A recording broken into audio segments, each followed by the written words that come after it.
Scripture portions of the day. Week 48. Deuteronomy 29-30. Deuteronomy 29, Septuagint. And these are the words of the covenant which Jehovah commanded Moses to make with the children of Israel in the land of Moab, besides the covenant which he made with them in Horeb. And Moses called all the sons of Israel and said to them, You have seen all these that Jehovah did in the land of Egypt before you, to Pharaoh and his servants and all his land. The great temptations which thine eyes have seen, the signs, and those great wonders.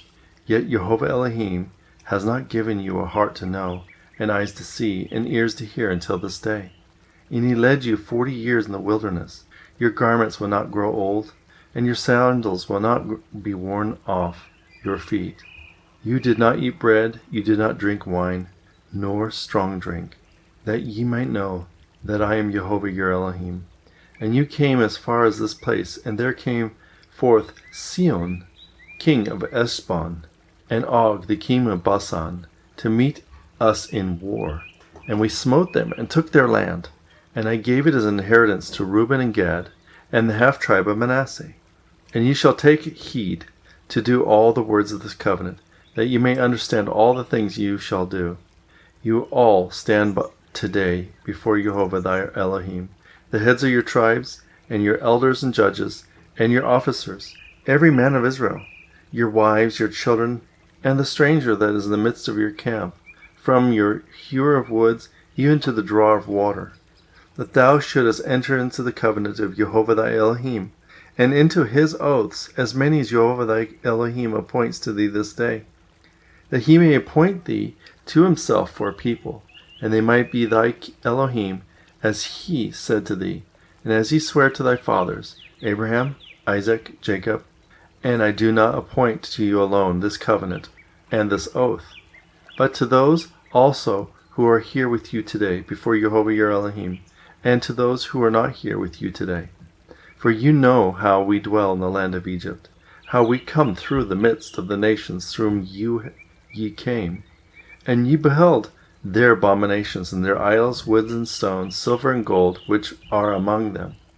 Lest there be among you a man, or woman, or family, tribe, whose heart has turned aside from Jehovah thy Elohim, having gone to serve the gods of these nations, lest there be a root of spring up to you with gall and bitterness. And it shall be, if one shall hear the words of this curse, and shall flatter himself in his heart, saying, Let good happen to me, for I will walk in the air of my heart, lest the sinner destroy the guiltless with him. Elohim shall by no means be willing to pardon him. But then the wrath of Elohim, Jehovah, and his jealousy shall flame out against the man, and all the curses of that covenant shall attach themselves to him, which are written in this book, and Jehovah shall blot out his name from under heaven. And Jehovah shall separate that man from evil of all the children of Israel, according to all the curses of the covenant that are written in this book of the law. And another generation shall say, Even your sons shall rise up after you, and the stranger who shall come from the land afar off shall see the plagues of the land, and their diseases, which Jehovah has sent upon it. Brimstone, burning salt, the whole land shall not be sown, neither shall any green thing spring, nor rise upon it. As Sodom and Gomorrah were overthrown, Adam and Sebonim, which Jehovah overthrew in his wrath and anger. And all the nations shall say, Why has Jehovah done this to this land? And what is this great fierceness of anger? And men shall say, Because they forsook the covenant to Jehovah Elohim of their fathers, and things which he appointed to their fathers, which he brought them out of the land of Egypt. And he went and served other gods, and they knew not, neither did he assign them to them. And Jehovah was exceedingly angry in the land, to bring upon it according to all the curses which are written in the book of the law. And Jehovah removed them from their land in anger and wrath and very great indignation, cast them out in another land at the present. And the secret things that belong to Jehovah, our Elohim, but the things that are revealed belong to us and our children forever, to do all the words of this law. Deuteronomy 30, Septuagint. And it shall come to pass, when all these things shall come upon thee, the blessings and the curse, which I have set before thy face, and thou shalt call them to mind, and among the nations, wherein Jehovah shall have scattered thee, and shall return to Jehovah thy Elohim, and shall hearken to his voice, according to all things which I have charged thee this day, with all thy heart, with all thy soul. Then Jehovah shall heal thy iniquities, and shall pity thee, and shall again gather thee out of the nations, among which Jehovah has scattered thee. If thy dispersion be from one end of heaven to the other, thence will Jehovah thy Elohim gather thee, thence will Jehovah thy Elohim take thee. And Jehovah thy Elohim shall bring thee in from thence and into the land which thy fathers have inherited, and thou shalt inherit it, and he will do thee good, and multiply thee above thy fathers. And Jehovah shall purge thy heart and the heart of thy seed, to love Jehovah thy Elohim with all thy heart, and with all thy soul, and that thou may live.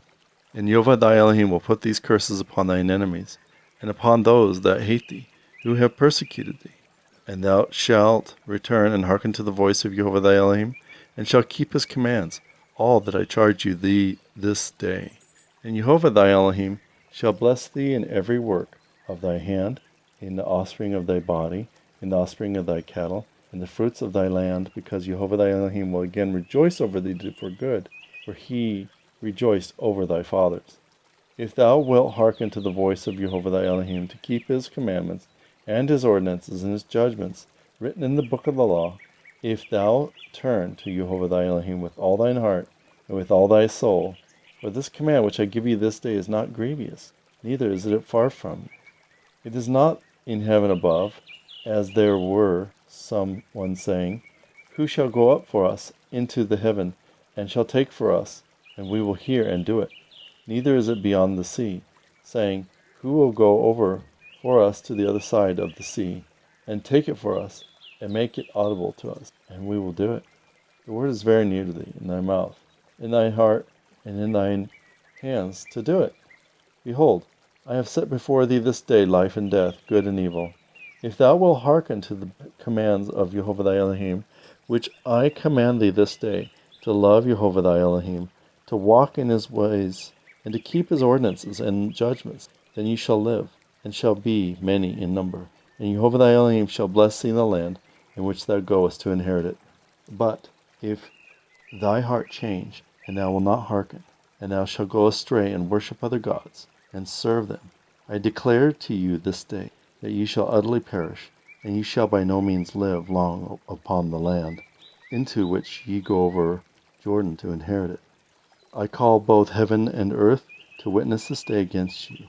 I have set before you life and death, the blessing and the curse. Choose thou life, that thou and thy seed may live, to love Jehovah thy Elohim, to hearken to his voice, to cleave to him, for this is thy life, and the length of thy days, for thou shouldest dwell in the land which Jehovah swore to thy fathers, Abraham and Isaac and Jacob, to give them.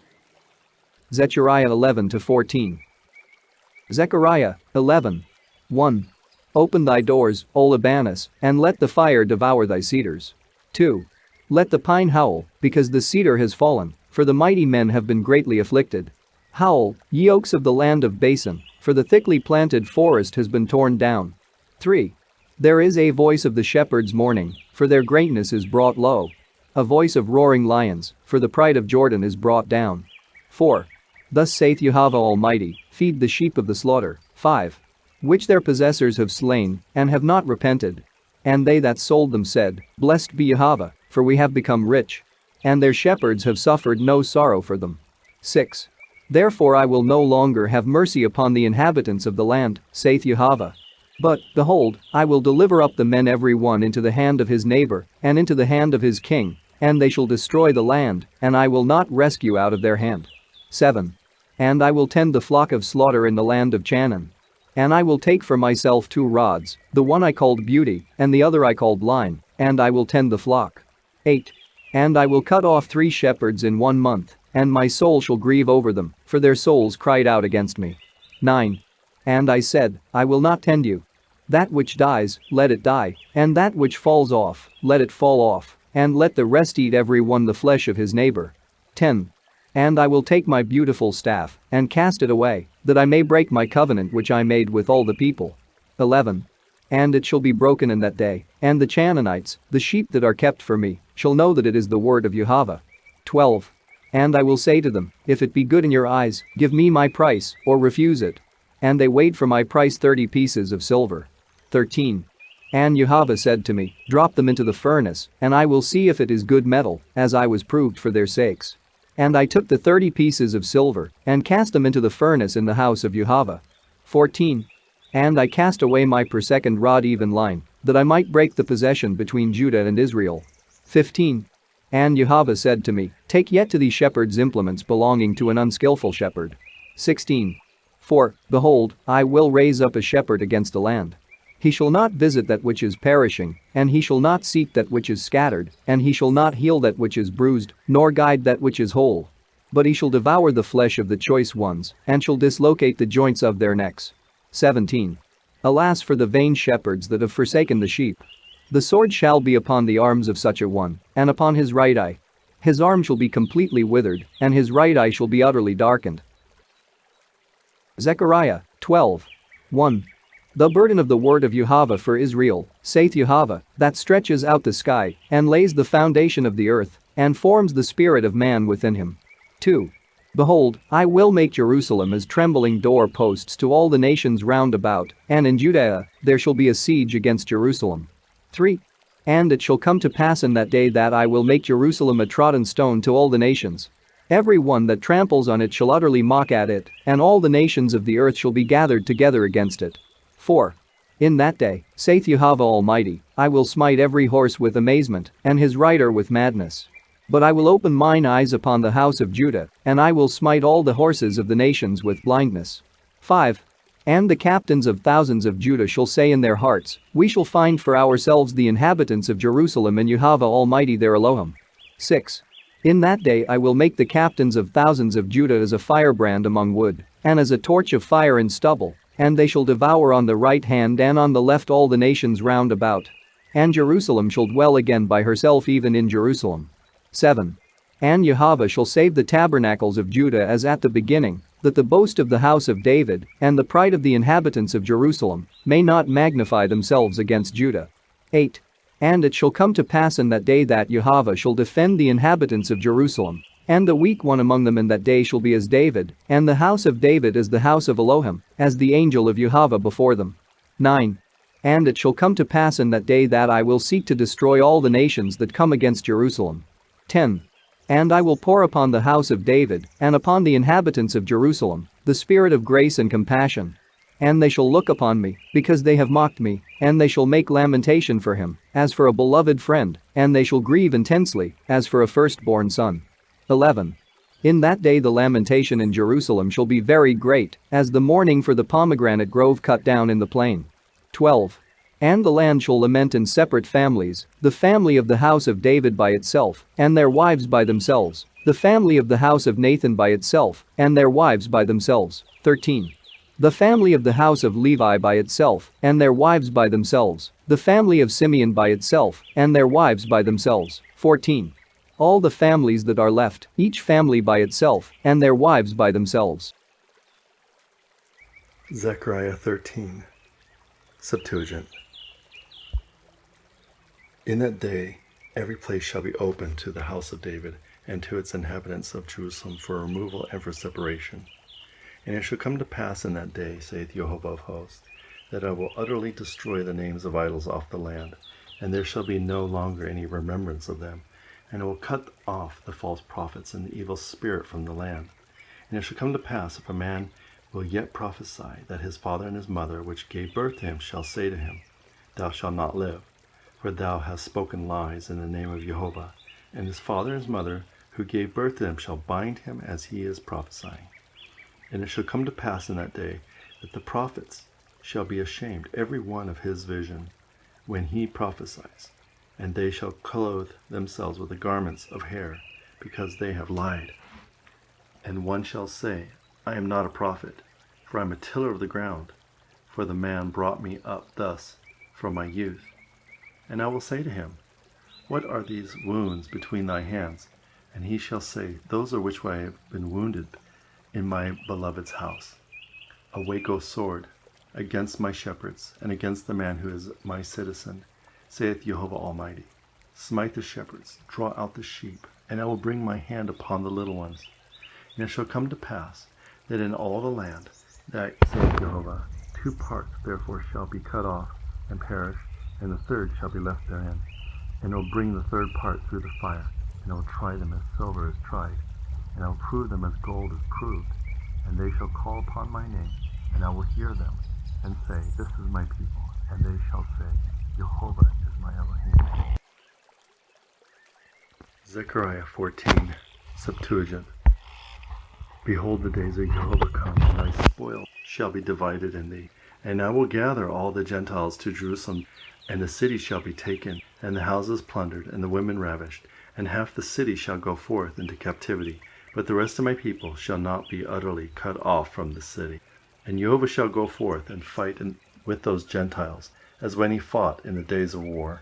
And his feet shall stand in that day on the Mount of Olives, which is before Jerusalem on the east, and the Mount of Olives shall cleave asunder, half of towards the east and the west, a very great division, and half mountain shall lean to the north, and half of it to the south.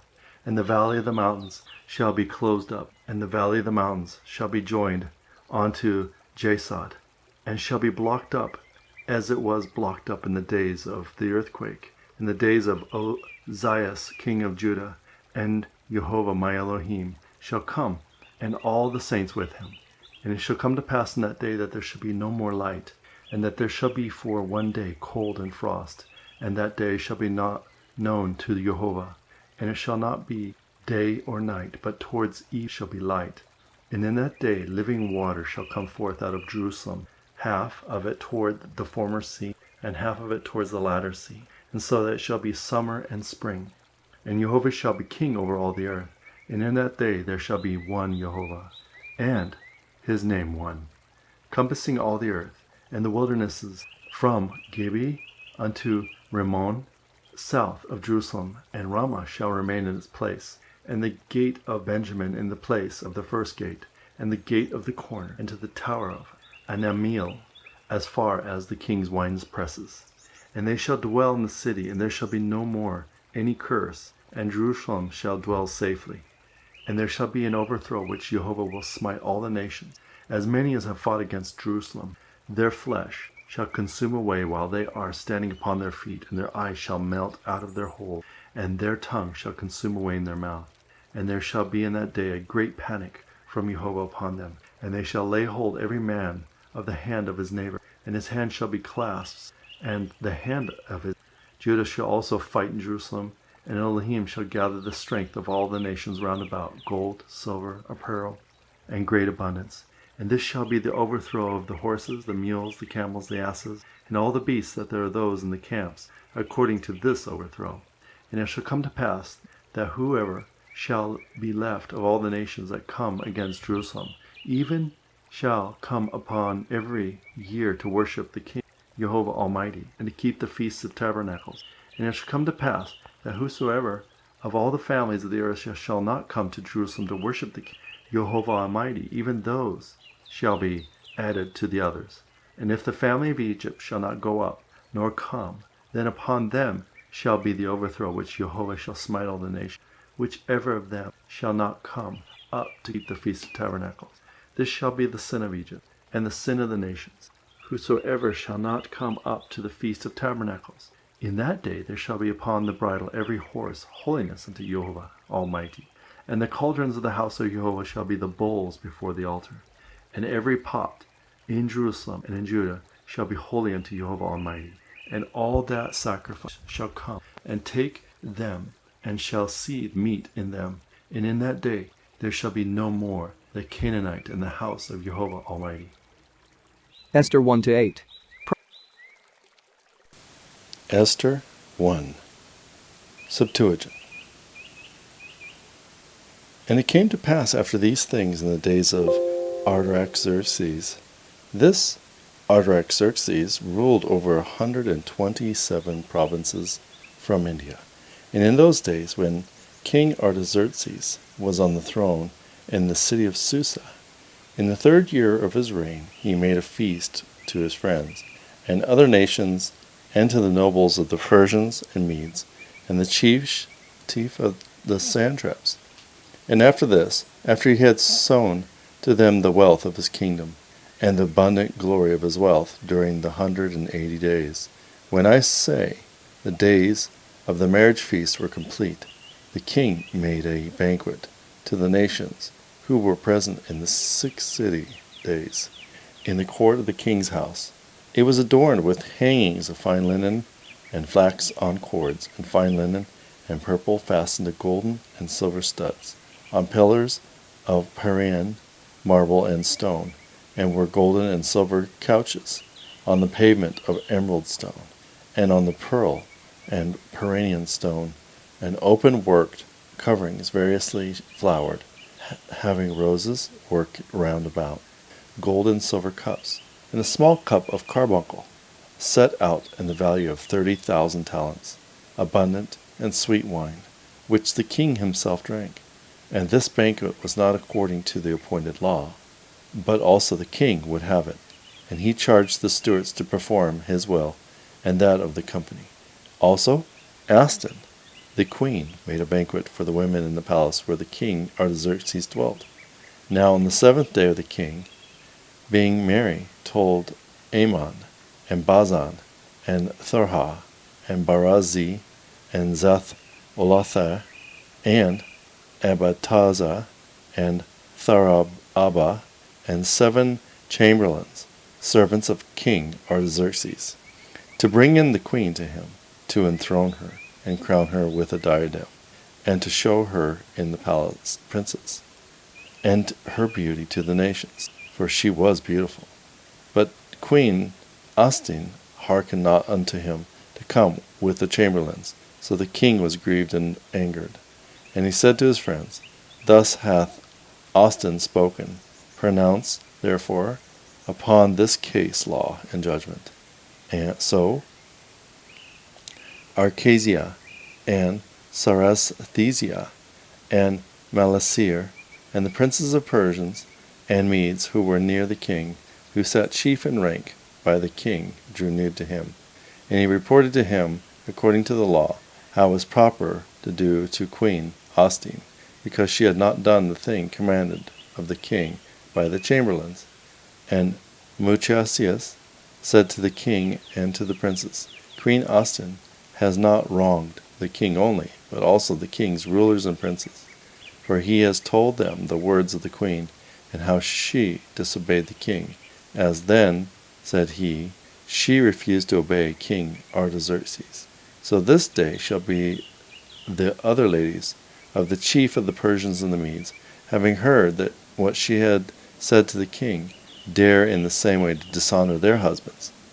It then seems good to the king, let him make a royal decree, and let it be written according to the laws of the Medes and the Persians, and let him not alter it, and let not the queen come in to him any more, and let the king give her royalty to a woman better than she, and let the law of the king which he shall have made be widely proclaimed in his kingdom, and so shall all the women give honor to their husbands, from the poor even to the rich. And the saying pleased the king and the princes, and the king did as Muchasius had said, and sent into all his kingdom through the several provinces, according to their language, in order that man may be feared in their own houses. Esther 2, Septuagint. And after this the king angered was pacified, and he no more mentioned Astin, bearing in mind that she had said, and how he had condemned her. Then the servants of the king said, Let there be sought for the king chaste and beautiful young virgins, and let the king appoint local governors in all the provinces of his kingdom, and let them select fair and chaste young damsels, and bring them to the city of Susa, into the women's apartment, and let them consigned to the king's chamberlain, and the keeper of the women, and let things be purification, and other attendants be given to them. And let the women who shall please the king be queen instead of Vashti. And this thing pleased the king, so he did. So now there was a Jew in the city Susa, and his name was Mordecai, and the son of Jarius, the son of Semamias, the son of Siseraeus, and the tribe of Benjamin, who had been brought a prisoner of Jerusalem, which Nebuchadnezzar, king of Babylon, had carried into captivity. And he had a foster child, daughter of Aminadab, his father's brother, and her name was Esther. And when her parents were dead, he brought her up for a wife for himself, and the damsel was beautiful. And because the king's ordinance was published, many damsels were gathered to the city Susa under the hand of Gai. And Esther was brought to Gai, and to the keeper of the women. And the damsel pleased him, and she found favor in his sight, and he was hastened to give her the things of purification for her portion, and the 7 maidens appointed her out of the palace. And he treated her and her maidens well in the woman's apartment. But Esther discovered not her family, nor her kindred, for Mordecai had charged her not to tell. But Mordecai used to walk every day by the women's court to see what would become of Esther. Now this was the time of the virgin to go into the king, and when she was fulfilled 12 months, for so are the days of purification fulfilled, 6 months, while they are anointing themselves with oil of myrrh, and 6 months with spices and women's purifications. And then the damsel goes into the king, and the officer whomsoever he shall give the command will bring her to come in, and with him from the women's apartment to the king's chamber. She entered into the evening, and in the morning she departed to the second women's apartment, where Gaia, the king's chamberlain, is the keeper of the women, and she goes not in to the king's again, unless she should be called by name.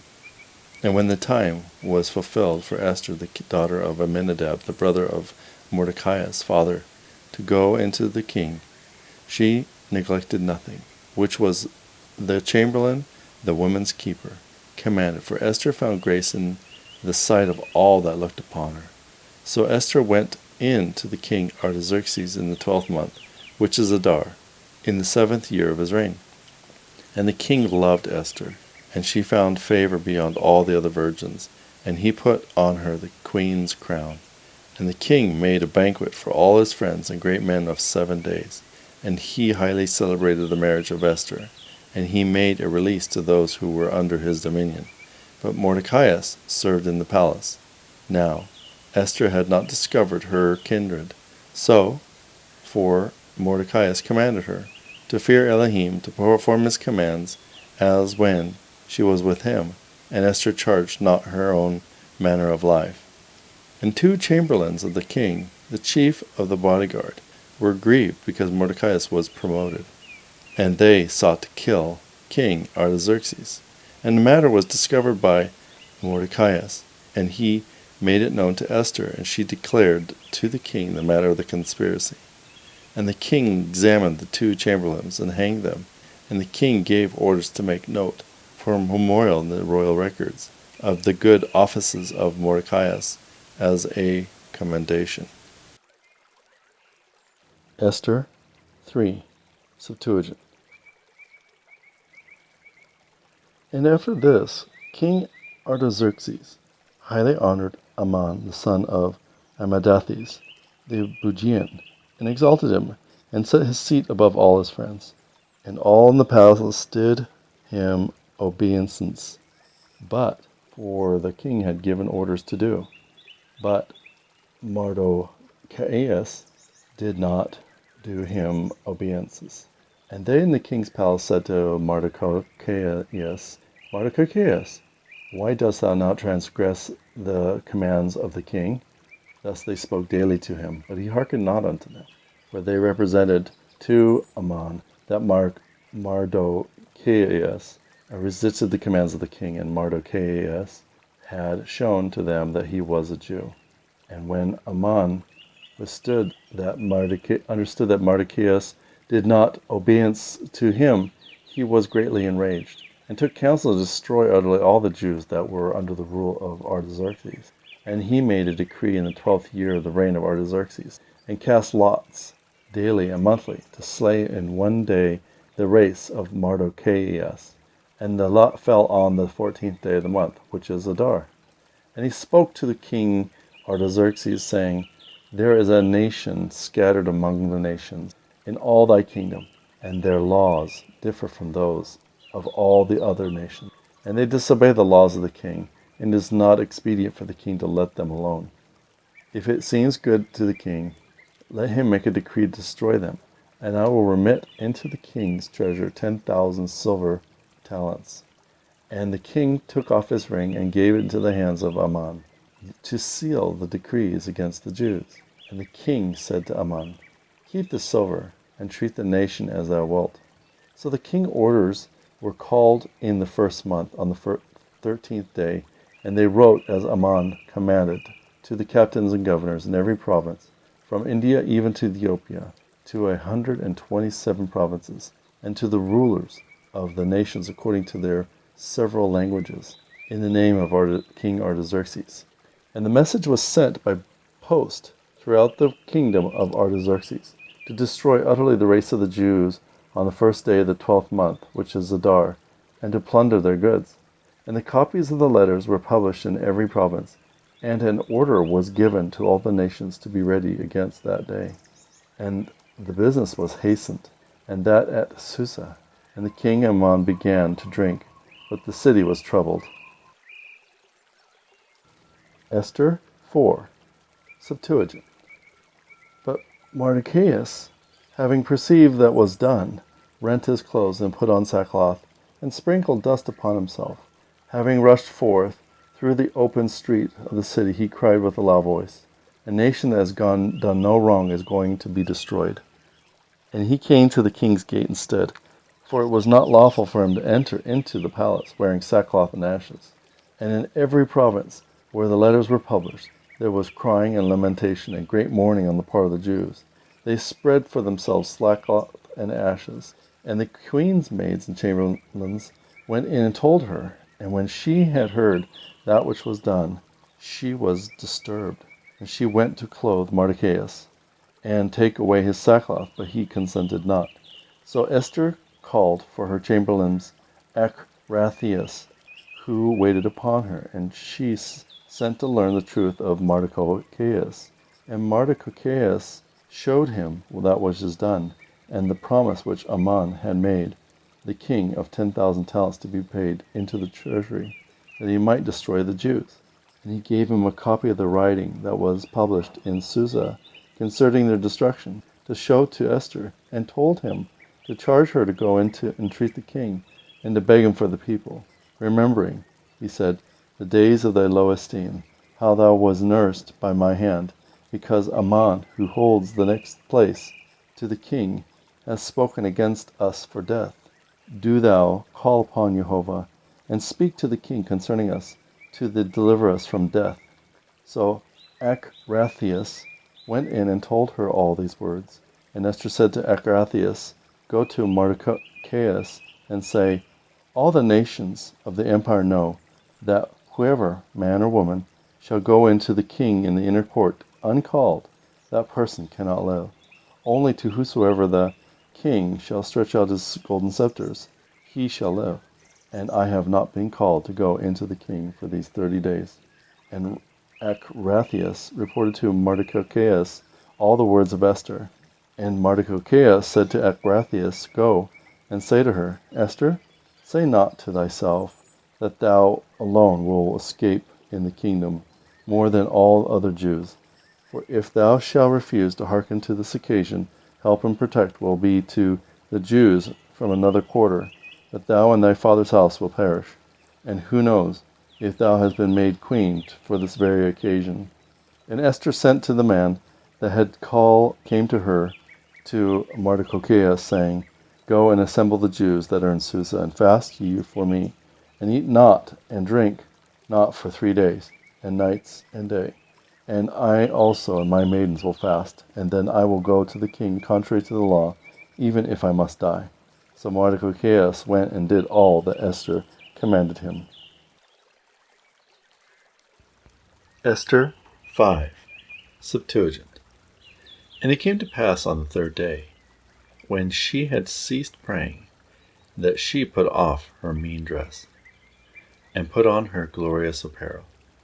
And being splendidly arrayed, and having called upon Elohim, the overseer and preserver of all things, she took her 2 maids, and she leaned upon one as a delicate female, and the other followed bearing her train, and she was blooming in the perfection of her beauty, and her face was cheerful, and it was benevolent, but her heart was straitened for fear.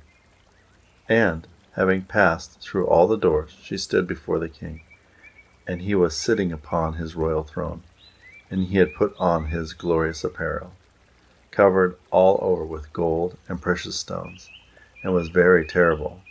And having raised his face, resplendent with glory, he looked with intense anger, and the queen fell, and changed her color as she fainted. And she bowed herself before the head of the maid, and went before her. But Elohim changed the spirit of the king's gentleness, and intense feelings he sprang from off his throne, and took her into his arms, until she recovered. And he comforted her with peaceable words, and said to her, What is the matter, Esther? I am thy brother. Be of good cheer, thou shalt not die, for our command is openly declared to thee. Draw nigh. And having raised the golden scepter, he laid it upon her neck, and embraced her, and said, Speak to me. And she said to him, I saw thee, my lord, as an angel of Elohim, and my heart was troubled for fear of thy glory. For thou, my lord, art to be wondered at, and thy face is full of grace. And while she was speaking, she fainted and fell. And then the king was troubled, and all his servants comforted her. And the king said, What wilt thou, Esther? And what is thy request?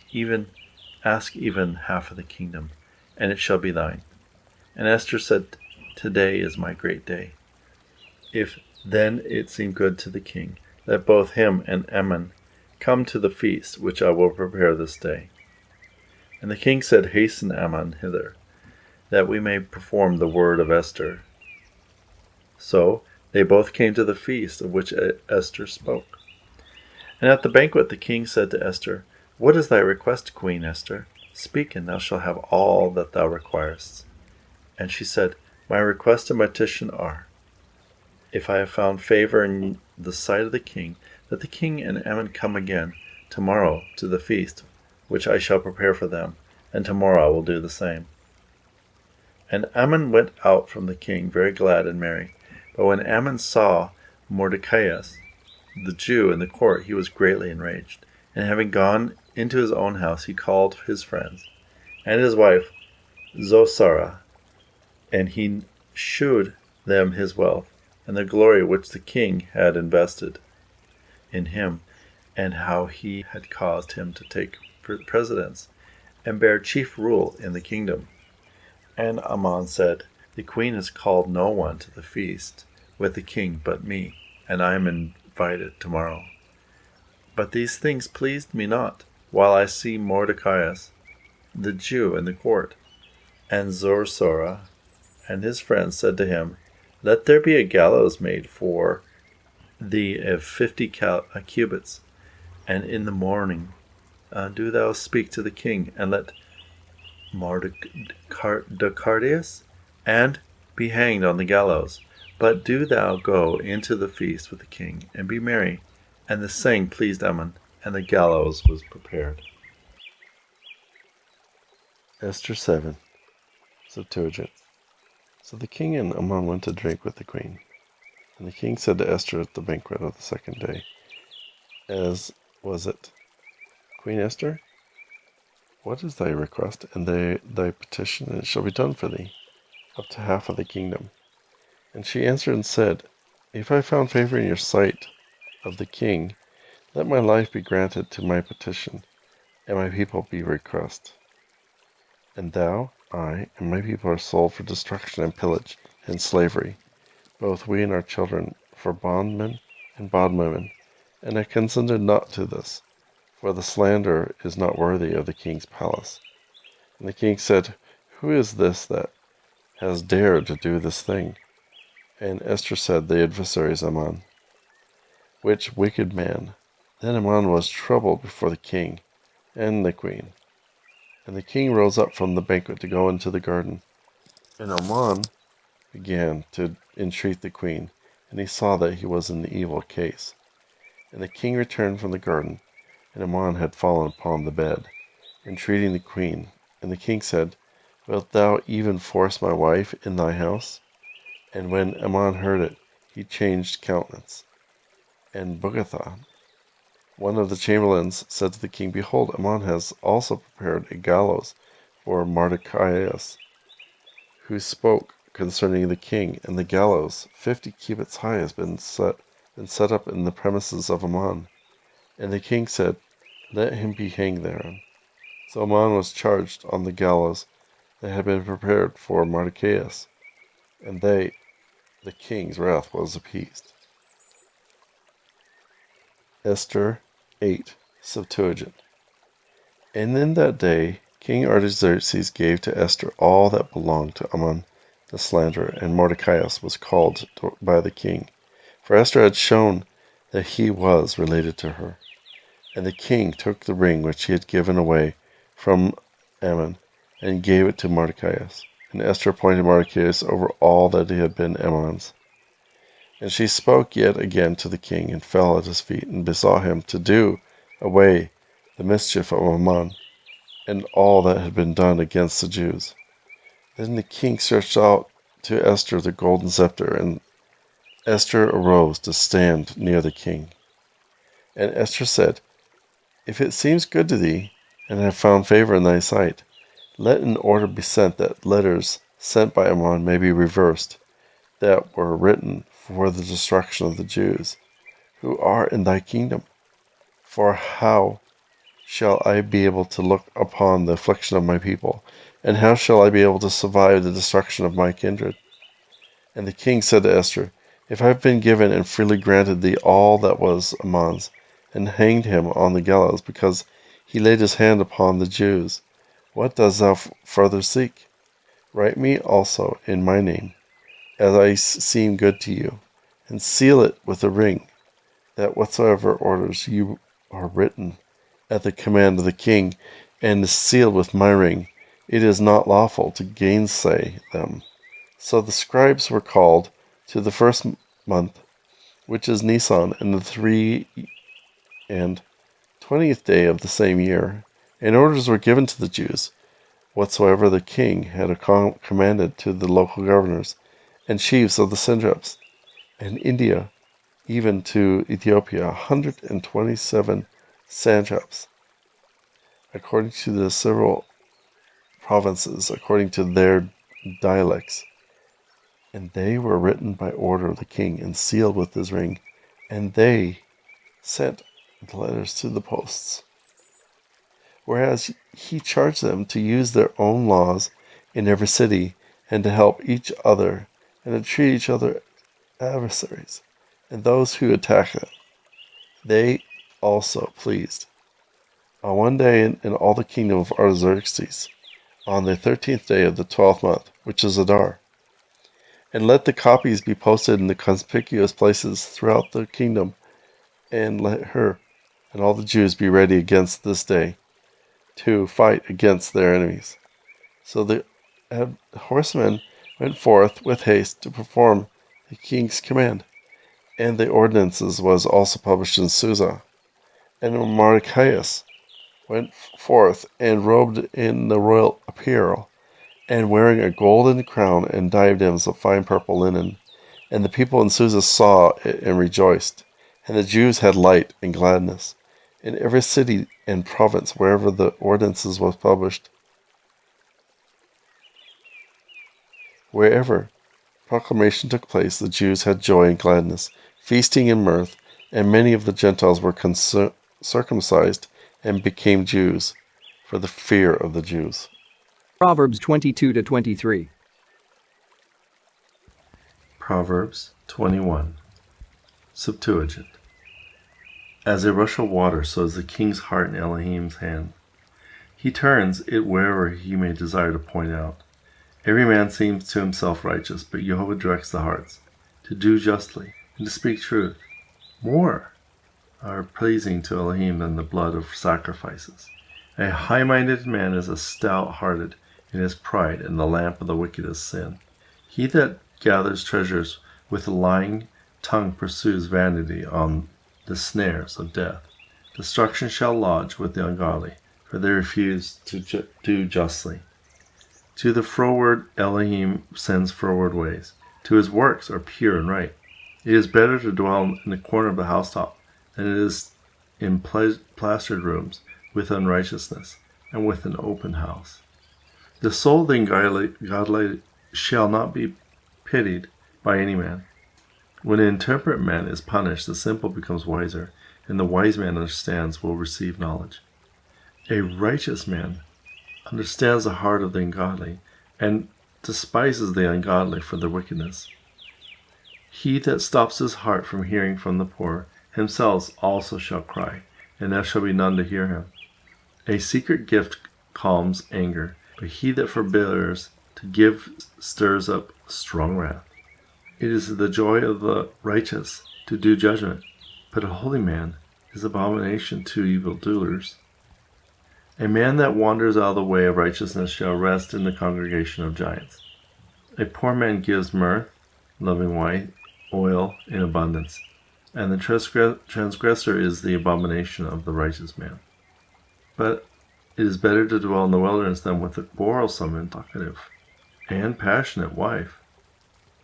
A desirable treasure will rest in the mouth of the wise, but a foolish man will swallow it up. The way of righteousness and mercy will find life and glory. A wise man assaults strong cities and demolishes fortresses in which the ungodly trusted.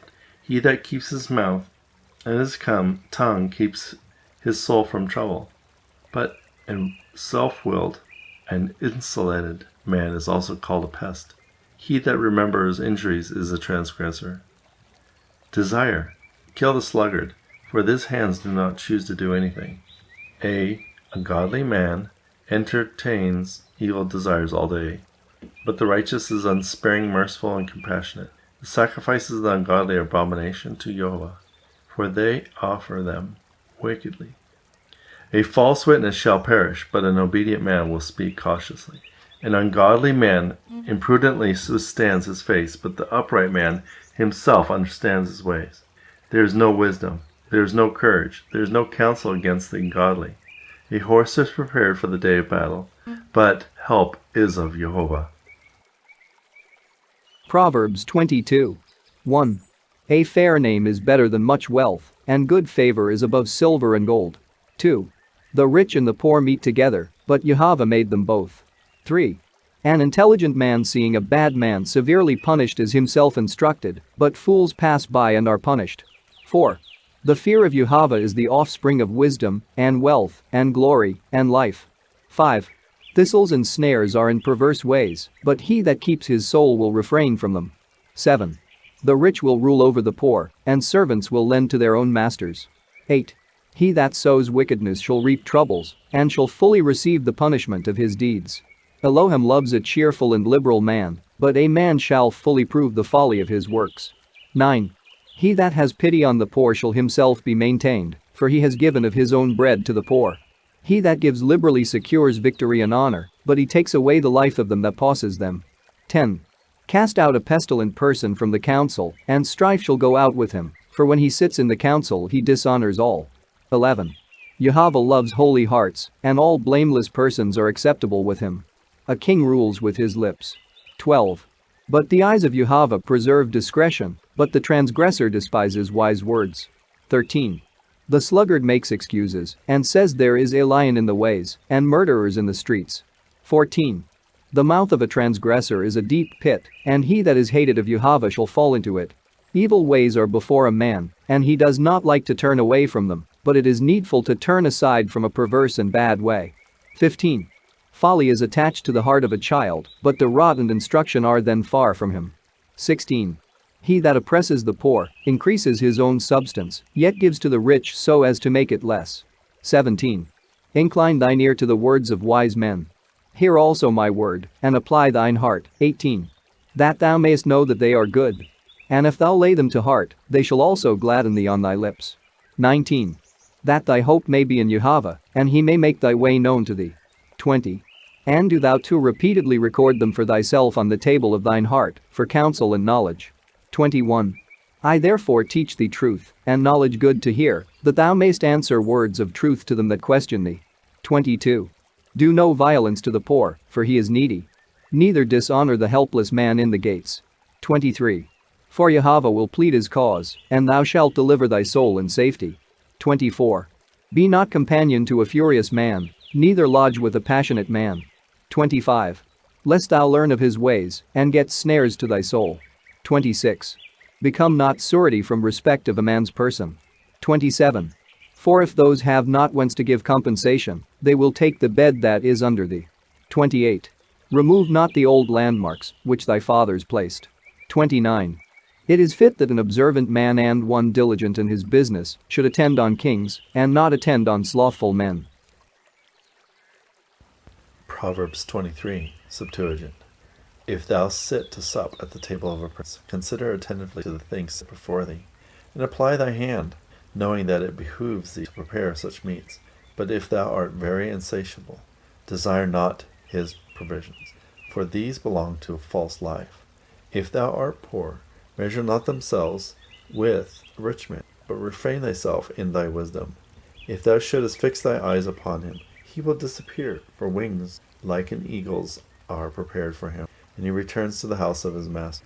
Sup not with an envious man, neither desire his meats, for he eats and drinks as if anyone should swallow a hair. And do not bring him into thyself, nor eat thy morsel with him, for he will vomit it up, and spoil thy fair words. Say nothing in the ears of a fool, lest at any time he sneer at thy wise words. Remove not the ancient landmarks, and enter not upon the possession of the fatherless. For Jehovah is their Redeemer, he is mighty, and will plead their cause with thee. Apply thine heart to instruction, and prepare thine ears for words of discretion. Refrain not the chastening of a child, for if thou beat him with a rod, he shall not die. For thou shalt beat him with a rod, and shalt deliver his soul from death. Son, if thy heart be wise, thou shalt also gladden my heart, and thy lips shall converse with my lips, if they be right. Let not thine heart envy sinners, but be thou in the fear of Jehovah all the day. For if thou shouldest keep these things which thou hast posterity, and thy hope shall not be removed. Hear, my son, and be wise, and rightly direct the thoughts of thine heart. Be not a wine-bibber, neither continue long at feasts and purchases of flesh. For every drunkard and whoremonger shall be poor, and every sluggard shall clothe himself with tatters and ragged garments. Hearken, my son, to the father, and begot thee. Despise not thy mother, because she is grown old. A righteous father brings up his children well, and his soul rejoices over a wise son. Let thy father and thy mother rejoice over thee, and let her that bore thee be glad. My son, give me thine heart, and let thine eyes observe my ways. For a strange woman, a strange house, is a vessel full of holes, and a strange well is narrow. Who has woe? Who trouble? Who has quarrels? Who has vexation and disputes? Who has bruises without cause, whose eyes are livid? Are not those of them that stay long at wine? Are not those of them that haunt the places where banquets are? Be not drunk with wine, but converse with the just men, and converse with them openly.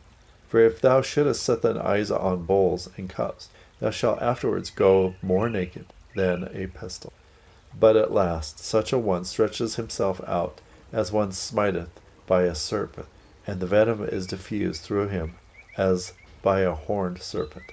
Whenever thine eyes shall behold a strange woman, then thy mouth shall speak perverse things, and thou shalt lie as in the midst of the sea, and as a pilot in the great storm. And thou shalt say, They smote me, and I was not pained. They mocked me, and I knew it not. Then it will be morning, and I will go and seek those with whom I may go in company. Matthew 13-18. Matthew 13, OANT. But that day Yeshua went out from the house, and he sat down by the seaside. And great crowds were assembled to him, so that he embarked, seating himself in a ship. And all the crowds were standing on the beach by the sea. And he was speaking much with them in parables, and he said, Behold, a sower went out to sow. But as he sowed, some seed fell on the side of the road, and the birds came and ate it. And others fell on the rock, where there was not much soil. And within an hour it had sprouted, because he had no depth in soul. But when the sun arose, it became hot, and because there was no roots, it dried up. And others fell amongst the thorns, and the thorns came up and choked it. And others fell in the good soil, and it yielded fruit, some 100-fold, and some 60-fold, some 30-fold. Whoever has an ear that hears, let him hear. And his disciples approached, and they were saying to him, Why are you speaking with them in parables? But he answered and said to them, It has not been given to you to know the secrets of the kingdom of heaven, but to them it has not been given. For to one who has it, it will be given, and it will be increased. And from him who has it not, it will be taken that which he has.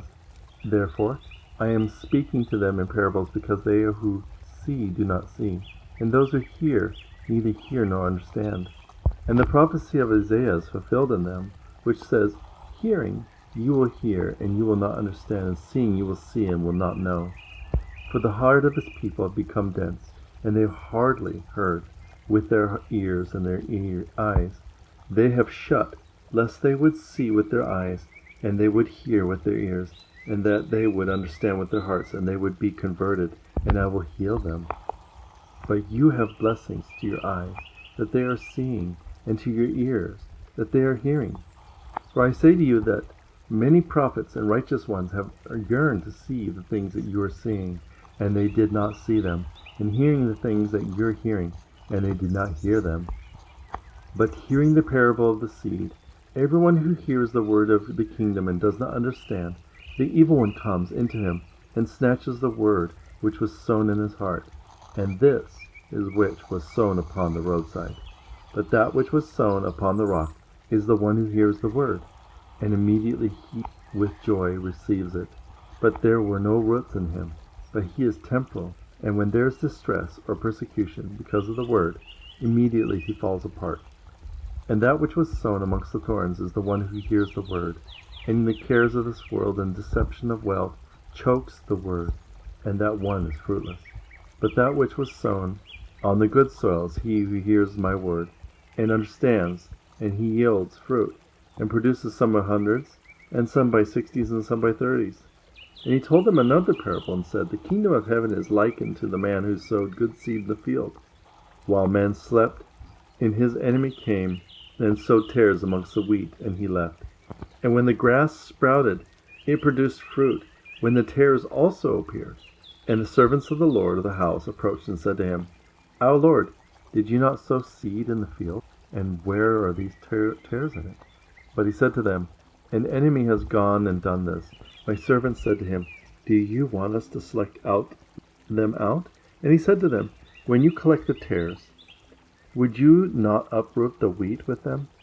Let both grow together until the harvest and the time of the harvest.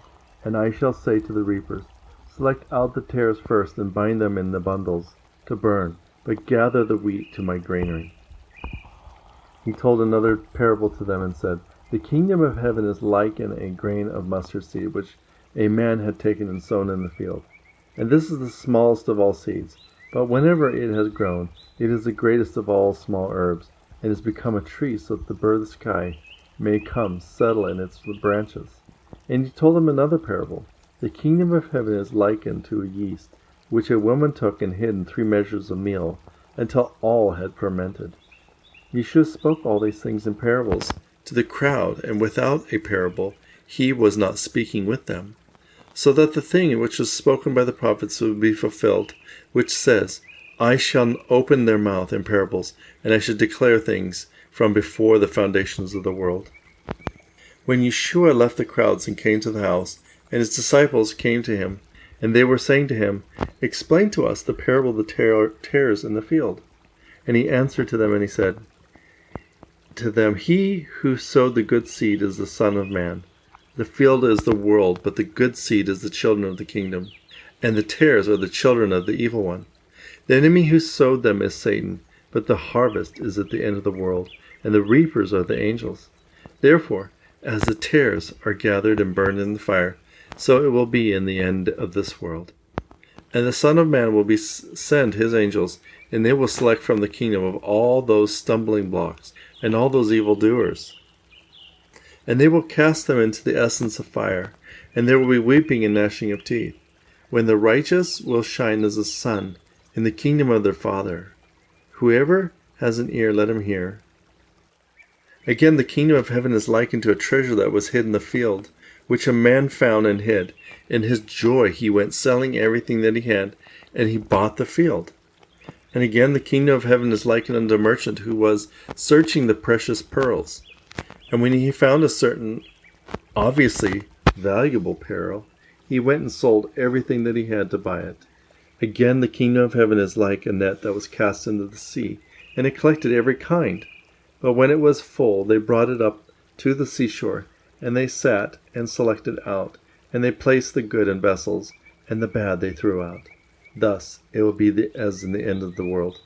The angels will go forth, and they will separate the wicked amongst the righteous, and they will cast them in the essence of fire. There will be weeping and gnashing of teeth. Yeshua said to them, "Have you understood all these things?" They were saying to him, "Yes, our Lord."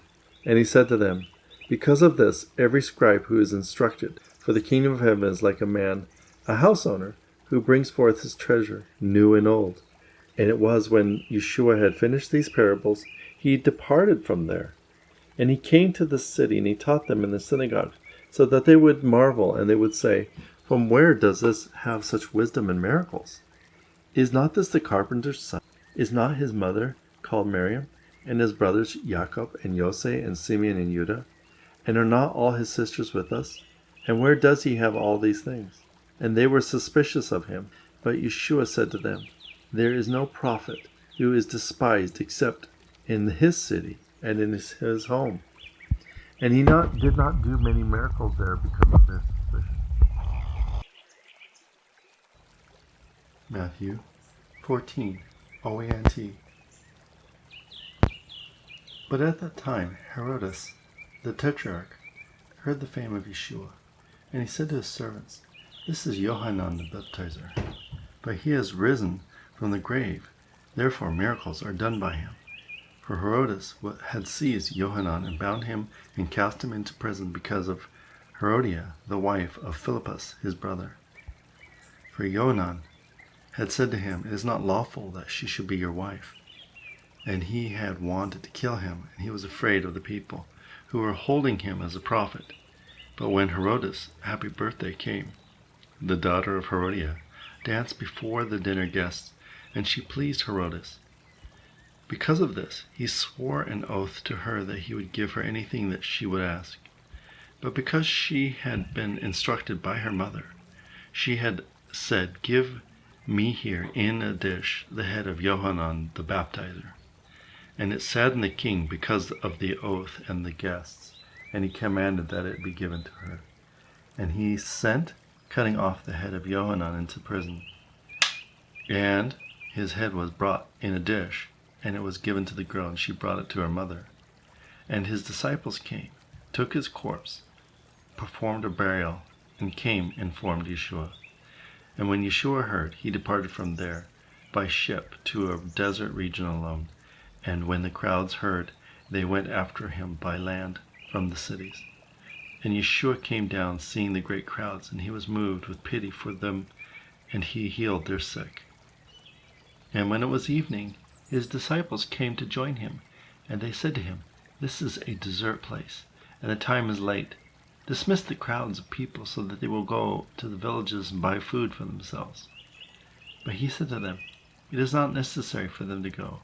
You give them what to eat." But they said to him, "There is nothing here with us but 5 loaves and 2 fishes. And Yeshua said to them, "Bring them here to me." And he commanded the crowds to recline on the ground. And he took the 5 loaves and 2 fishes, and he gazed into heaven, and he blessed, and he broke, And he gave to his disciples, and the disciples placed those things before the crowds. And they all ate and were satisfied, and they collected the remainder of the fragments, 12 baskets full. But those men who ate were 5,000, apart from women and children. And at once he compelled his disciples to embark the ship and to go before him to the other side while he sent the crowds away. And when he had sent the crowds away, he went up to the mountain alone to pray. And when it was dark, he was there alone. And the ship was many furlongs distant from the land, while it tossed greatly by the waves, and the wind was against it. But the fourth watch of the night Yeshua came unto them, while he was walking unto the water. And his disciples saw him, and they were walking on the water. And they were alarmed, and they were saying, It is a hallucination. They cried out in fear. But Yeshua immediately spoke with them, and he said, Take heart, I am the living Elohim. Do not be afraid. And Kepha answered, and he said to him, My Lord, if you are he, command me to come unto you in the water. And Yeshua said to him, Come. And Kepha went down from the ship, and he walked on the water to come to Yeshua. And when he saw the winds was violent, he was afraid, and he began to sink. And he raised his voice and said, Yeshua, save me.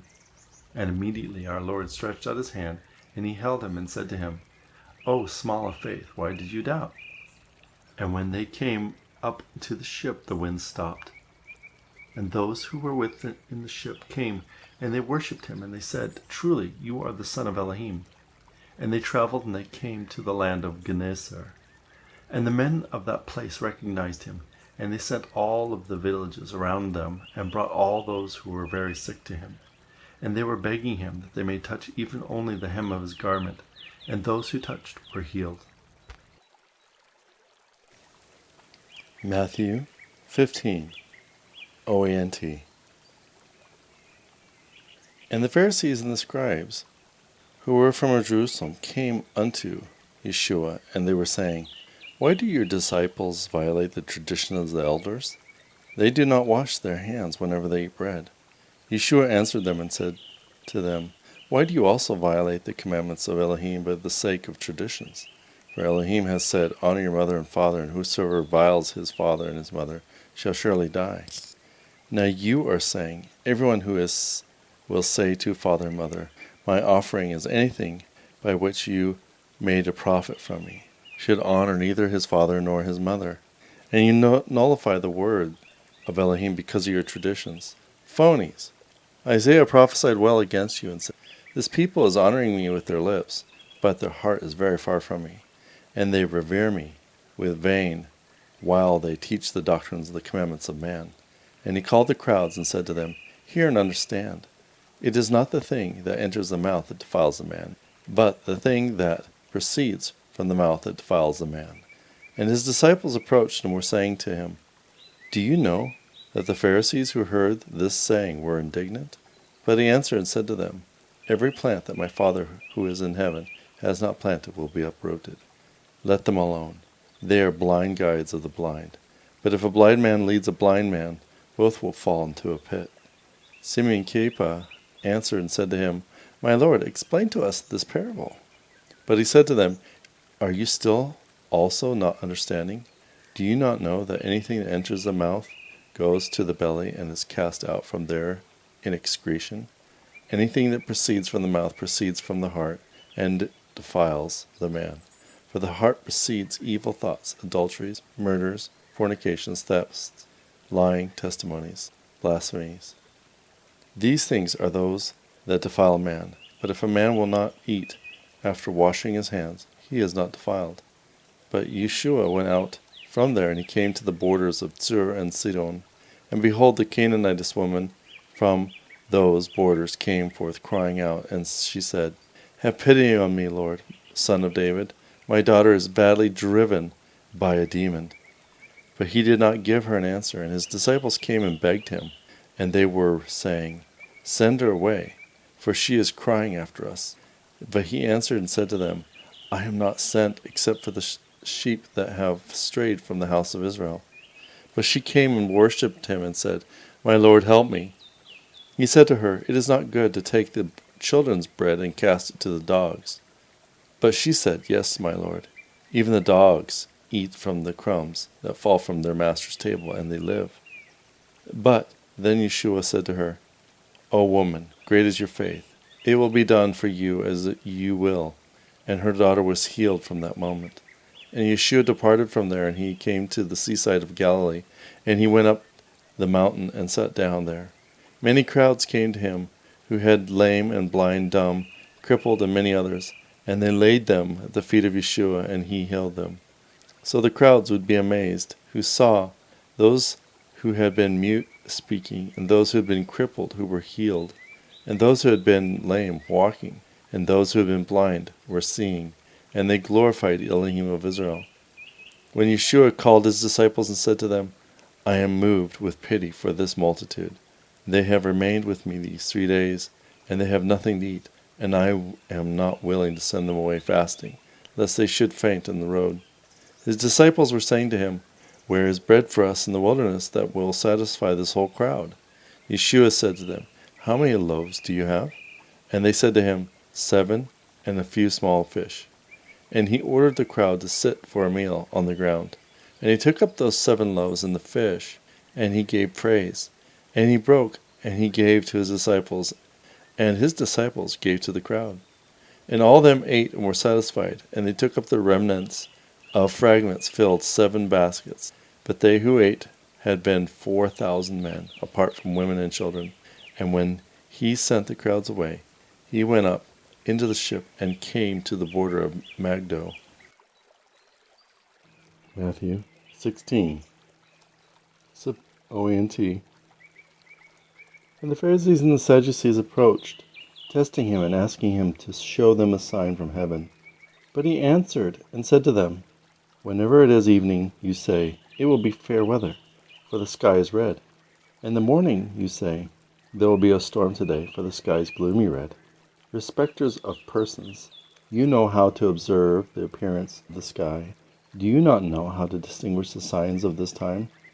A wicked and adulterous generation seeks a sign, and a sign is not given to it, but the sign of Jonah the prophet." And he left them and departed. And when his disciples came to the other side, they had forgotten to take bread with them. And he said to them, "Take heed, beware of the yeast of the Pharisees and the Sadducees." But they were reasoning amongst themselves. They were saying, "It is because they have not taken bread." But Yeshua knew and said to them, "O small of faith, why do you think amongst yourselves, it was because you have not taken bread? Have you not yet understood? Do you not remember those 5 loaves of the 5,000? How many large baskets did you take up?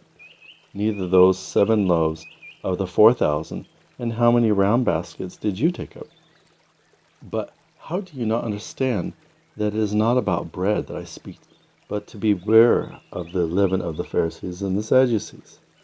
But then they understood that he did not say to be aware of the yeast of bread, but of the teachings of the Pharisees and the Sadducees. But when Yeshua came to the region of Caesarea Philippi, he asked his disciples, "What is it that they say that I am, the Son of Man, am?" But they said, "Some say Yohanan the Baptizer, others say Elijah, and others Jeremiah, or of the prophets." But he said to them, "Who is it that you say that I am?" Simeon Kepha answered, "You are the Messiah, the Son of the living Elohim." Yeshua answered and said to him, "You are blessed, Simeon Bar-Yonah, because flesh and blood has not revealed it to you, but my Father who is in heaven. And I say to you that you are Kepha, and upon this stone I shall build my church, and the gates of Sheol will not withstand it. To you shall be given the keys of the kingdom, and everything that you bind on earth will be bound in heaven, and anything that you will release on earth will be released in heaven." For he ordered the disciples to tell no man that he is the Messiah. And from when Yeshua began to inform his disciples that he was prepared to go to Jerusalem, and he would suffer many things from the elders, and from the chief priests, and from the scribes, and he would be murdered, and on the 3rd day he would rise. And Kepha took him aside and began to rebuke him. And he said, "Far be it from you, my Lord, that this should happen to you. But he turned and said to Kepha, "Get behind me, Satan. You are a stumbling block to me because you do not reason of Elohim, but of humans." When Yeshua said to his disciples, "Whoever wants to come after me, let him deny himself and take up his cross, and let him come after me. For whoever wills to save his life will lose it. Whoever will lose his life for me will find it. And what does a person benefit if he gains the whole world and lacks his soul? Or what will a person give to regain his soul? For the Son of Man is going to come in the glory of his Father and the holy angels, and then he will repay each man according to his works.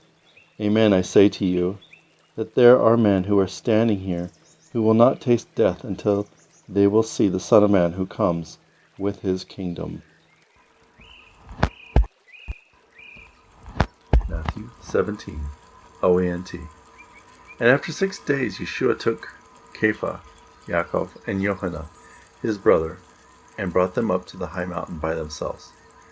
Yeshua was transformed before them, and his face shone like the sun, but his garments became white like light. And Moses and Elijah appeared to them as they were speaking with him. But Kepha answered and said to Yeshua, "My Lord, it is beautiful for us that we should be here. And you wish, we will make here 3 booths, one for you, one for Moses, one for Elijah." And while he was speaking, behold, a bright cloud overshadowed them. And a voice came from the cloud, which said, "This is my Son, the Beloved, in whom I delight. Hear him." And when the disciples heard, they fell on their faces, and they were very afraid. And Yeshua came to them, and he touched them, and said, "Arise, do not be afraid." And they lifted up their eyes, and did not see anyone except Yeshua by himself. And as they descended from the mountain, Yeshua ordered them, and he said to them, "Do not tell this vision in the presence of any man until the Son of Man will rise from the dead." And his disciples asked him, and they were saying to him, "Why do the scribes therefore say that Elijah must first come?" Yeshua answered and said to them, "Elijah does come first, so that everything may end. But I say to you, behold, Elijah has come, and they did not know him, and they have done unto him everything whatsoever they wished. Likewise also the Son of Man is going to suffer from them." Then the disciples understood that he spoke to them about Yohanan the Baptizer. And when they came to the multitude, a man came up to him and knelt on his knees. And he said to him, "My Lord, have mercy on me. My son has a lunatic demon, and has become ill, for he has fallen many times into the fire, and many times into the water. And I brought him to your disciples, and they were not able to heal him." Yeshua answered and said, "O faithless and twisted generation, how long shall I be with you? How long shall I endure you? Bring him here to me." And Yeshua rebuked it, and the demon went out of him, and the boy was healed from that moment. Then the disciples came to Yeshua himself alone, and they said to him, "Why were we not able to heal him?" And Yeshua said to them, "Because of your unbelief. For amen, I say to you, that if you had faith like a grain of mustard seed, you may say to this mountain, 'Move from here,' and it will be moved, and nothing will be difficult for you. But this kind does not go out except by fasting and prayer." And when they were traveling in Galilee, Yeshua said to them, "The Son of Man will be betrayed to the hands of men, and they will murder him, and on the 3rd day they will rise." And it grieved them greatly.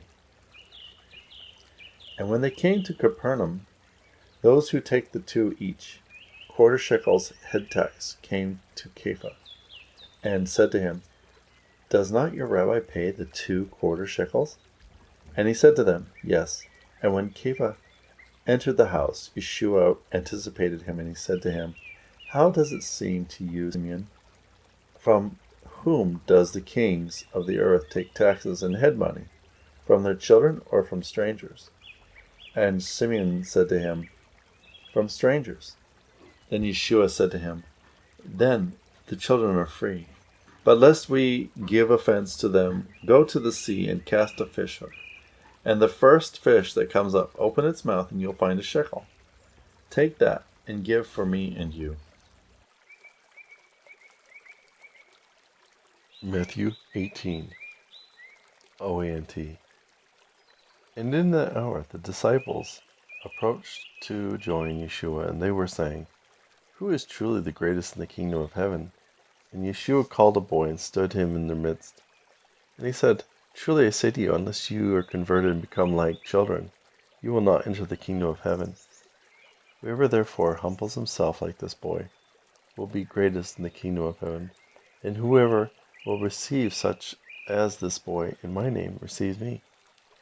And everyone who commits an offense against one of these little ones who believes in me, it were profitable for him that a donkey's millstone would be hung around his neck, and he would sink in the depths of the ocean.